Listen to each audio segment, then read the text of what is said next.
بحیرہ روم کی وسطوں میں اس وقت صرف فولاد کے دیو ہیکل جہاز نہیں تیر رہے، بلکہ ان کے اندر ہزاروں انسان بھی ہیں جن کی روزمرہ زندگی عالمی سیاست کے دباؤ کے نیچے گزر رہی ہے۔ دی وال اسٹریٹ جرنل کی ایک مفصل رپورٹ نے پہلی بار ان جنگی جہازوں پر تعینات اہلکاروں کی اندرونی کیفیات کو کھول کے بیان کیا، اور یہ رپورٹ صرف ایران اور امریکہ کے درمیان بڑھتے ہوئے تناؤ کی کہانی نہیں ہے، بلکہ ان ملاحوں کی بھی داستان ہے جو مہینوں سے سمندر میں ہیں اور جن کی ڈیوٹی جو ہے وہ معمول سے کہیں زیادہ طویل ہو چکی۔ آپ سب پر سلامتی ہوں، میں یاسر رشید ہوں اور آپ دیکھ رہے ہیں سنو نیوز۔ ناظرین، اس رپورٹ کے مطابق امریکہ کا ایک بڑا جنگی بحری جہاز جون 2025 سے مسلسل سمندر میں موجود ہے۔ عام طور پر بحری تعیناتی 6 ماہ کے قریب ہوتی ہے، مگر ایران سے بڑھتی کشیدگی کے باعث یہ مدت بڑھا کر 11 ماہ تک جا پہنچی ہے۔ یعنی وہ اہلکار جو فروری میں ورجینیا کی بندرگاہ پہنچنے کی امید کر رہے تھے، وہ اچانک مشرق وسطیٰ کی طرف روانہ کر دیے گئے۔ اس فیصلے نے نہ صرف ان کے شیڈول کو متاثر کیا بلکہ ان کی ذاتی زندگیوں کو بھی جھنجھوڑ کے رکھ دیا۔ امریکی بحریہ کے آپریشنل نظام میں تعیناتی کی مدت ایک اہم عنصر ہوتی ہے، کیونکہ اسی کے مطابق عملے کی نفسیاتی اور جسمانی تیاری کو ترتیب دیا جاتا ہے۔ جب مدت اچانک بڑھ جائے تو دباؤ کئی گنا بڑھ جاتا ہے۔ رپورٹ میں ایک اہلکار کا شکوہ نقل کیا گیا کہ وہ اپنے دادا کی آخری رسومات میں شریک نہیں ہو سکا اور بہن کی طلاق کے وقت گھر پہ موجود نہیں تھا۔ نارمل بات لگے گی آپ کو۔ ایک اور اہلکار نے یہ بتایا کہ 11 ماہ میں کم از کم ایک ساتھی کا قریبی رشتہ دار انتقال کر گیا مگر وہ واپس نہیں جا سکا۔ یہ بھی نارمل بات لگے گی۔ یہ وہ پہلو ہے جو عسکری حکمت عملی کے اعداد و شمار میں شامل نہیں ہوتا مگر انسانی سطح پہ سب سے زیادہ وزنی ہوتا ہے۔ ایران سے کشیدگی کے باعث بحری بیڑوں کی تعیناتی بحیرہ روم اور مشرقی وسطیٰ کی پانیوں میں برقرار رکھی گئی ہے، اور عسکری ماہرین کے مطابق اس تعیناتی کا مقصد ممکنہ ہنگامی کارروائی کے لیے فوری رسپانس برقرار رکھنا ہے۔ بحری بیڑے صرف طاقت کا مظاہرہ نہیں کرتے بلکہ فضائی اور میزائل دفاع کا متحرک پلیٹ فارم بھی ہوتے ہیں، مگر جب جہاز معمول سے زیادہ عرصہ سمندر میں رہیں تو معمول کی دیکھ بھال بھی متاثر ہوتی ہے۔ رپورٹ کے مطابق جہازوں کی مسلسل آمد و رفت کے باعث مکمل مینٹیننس ممکن نہیں رہے۔ ایک غیر متوقع مگر اہم مسئلہ جہازوں کے اوپر بیت الخلاء کے نظام کا بھی سامنے آیا۔ رپورٹ کے اندر یہ دعویٰ کیا گیا ہے کہ ایران کے خلاف تعینات جہازوں پر موجود تقریباً 650 بیت الخلاء بند ہو گئے یا بھر گئے، جس سے عملے کا روزمرہ کا شیڈول متاثر ہوا۔ بحری جہازوں میں صفائی اور نکاسی آب کا نظام انتہائی منظم ہوتا ہے، کیونکہ محدود جگہ میں ہزاروں افراد موجود ہوتے ہیں۔ جب یہ نظام دباؤ میں آ جائے تو چھوٹا مسئلہ بھی بڑے تنازع میں بدل سکتا ہے۔ بعض اہلکاروں نے شکایت کی کہ غصے میں آ کے کچھ لوگ دوسرے حصوں کے بیت الخلاء میں گندگی پھینک دیتے ہیں، جس سے ماحول مزید خراب ہوا ہے۔ یہ واقعات آپ کو بظاہر معمولی لگیں گے یا مذاکر لگیں گے، مگر طویل تعیناتی کے دوران یہ ذہنی تھکن کو ظاہر کرتے ہیں۔ جہاز کا کمانڈنگ آفیسر کیپٹن ڈیوڈ سیکریلا نے اپنے فوجیوں کی مایوسی کو تسلیم کیا ہے اور اسے خطرناک دباؤ قرار دیا۔ اس نے کہا ہے کہ جہاز کو مزید سمندر میں رکھنے کا فیصلہ خود اس کے لیے بھی حیران کن تھا، مگر حالات کے تقاضے یہی تھے۔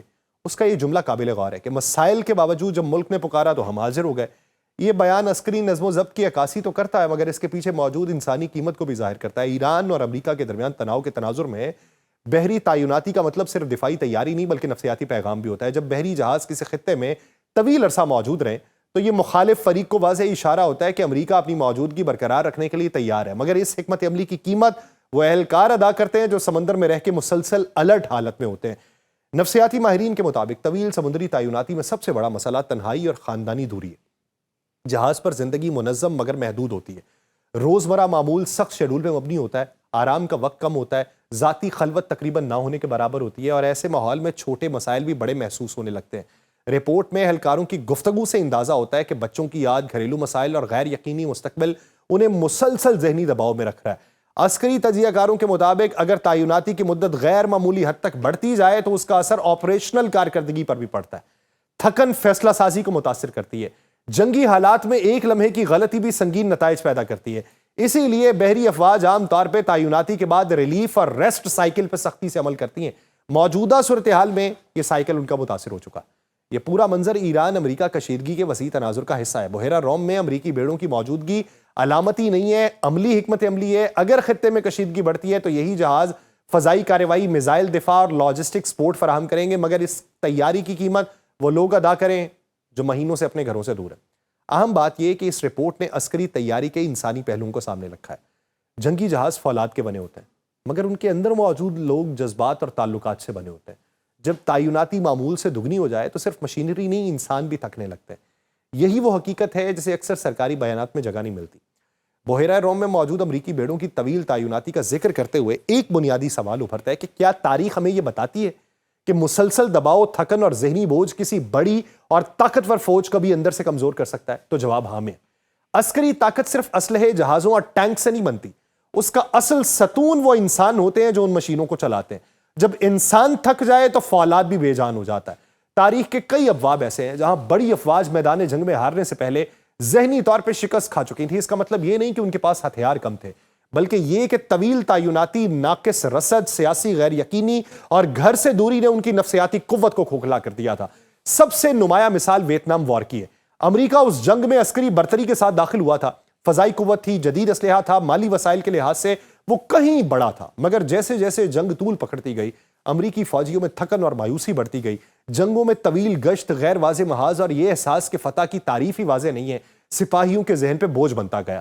1960 کی دہائی کے آخر تک امریکی فوج میں ڈسپلن کے مسائل ہوئے، منشیات کا بڑھتا استعمال ہوا اور کمان پر عدم اعتماد نمایاں ہوا، اور یہ وہ مرحلہ تھا جب عسکری طاقت موجود تھی مگر نفسیاتی توانائی کمزور ہو گئی۔ بالآخر سیاسی فیصلہ جنگ کے خاتمے پہ منتج ہوا، مگر اندرونی سطح پر سپاہ پہلے ہی تک چکی تھی۔ اسی طرح سوویت افغان وار بھی ایک مثال ہے۔ سوویت یونین ایک سپر پاور تھا، ٹینک تھے، ہیلی کاپٹر تھے، بھاری توپ خانے تھے، اس کے پاس وافر مقدار تھی، مگر افغانستان کے پہاڑی علاقوں میں طویل تعیناتی، غیر روایتی جنگی حکمت عملی اور مقامی مزاحمت نے سوویت فوجیوں کو مسلسل دباؤ میں رکھا۔ کئی سوویت فوجیوں کے خطوط اور بعد کی یادداشتیں بتاتی ہیں کہ وہ ذہنی تھکن، گھر کی یاد اور مقصد کے ابہام کا شکار ہو گئے۔ سرکاری سطح پر طاقت کا تاثر برقرار تھا، مگر نچلی سطح پر سپاہی خود کو ایک ایسی جنگ میں پھنسا محسوس کرتے تھے جس کا اختتام واضح نہیں تھا، اور نتیجہ یہ نکلا کہ عسکری لحاظ سے مکمل شکست نہ ہونے کے باوجود سوویت یونین سیاسی اور نفسیاتی طور پر پیچھے ہٹ گیا۔ اگر ہم دوسری عالمی جنگ کی طرف جائیں تو بیٹل آف اسٹالن گراڈ بھی، جو اسٹالن گراڈ بھی کہی جاتی ہے، اس میں جرمن فوج کی مثال سامنے آتی ہے۔ ابتدائی مہینوں میں جرمن افواج برق رفتاری سے آگے بڑھی، مگر اسٹالن گراڈ میں طویل محاصرہ، شدید سردی اور رسد کی قلت اور مسلسل لڑائی نے سپاہیوں کی ذہنی حالت کو بری طرح متاثر کیا۔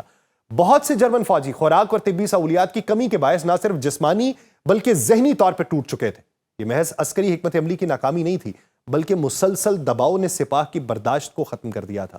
ایک اور مثال اگر میں آپ کو دوں تو وہ نیپولین انویژن آف رشیا کی ہے۔ نیپولین کی فوج یورپ کی سب سے طاقتور افواج میں شمار ہوتی تھی، مگر روس کی طویل مہم، سرد موسم، رسد کی کمی، مسلسل پیش قدمی نے سپاہیوں کو تھکایا۔ جب فوج ماسکو پہنچی تو شہر خالی اور جلا ہوا تھا، مقصد حاصل نہ ہوا اور واپسی کا سفر تباہ کن ثابت ہوا۔ ہزاروں سپاہی لڑائی سے زیادہ سردی اور تھکن سے ہلاک ہو گئے۔ وہاں بھی نفسیاتی عنصر غالب تھا اور فوجی یہ سمجھ چکے تھے کہ وہ ایک نہ ختم ہونے والی مہم میں پھنس چکے ہیں۔ جدید دور میں بھی یہی رجحان دیکھا گیا۔ عراق وار کے دوران امریکی اور اتحادی افواج کی بارہا تعیناتیوں کا سامنا کرنا پڑا۔ کئی فوجیوں کو ایک کے بعد ایک دورانی کے لیے عراق بھیجا گیا۔ مطالعات سے ہی معلوم ہوا کہ طویل اور بار بار کی تعیناتی پوسٹ ٹرامیٹک سٹریس ڈس آرڈر کے خطرے کو بڑھاتی ہے۔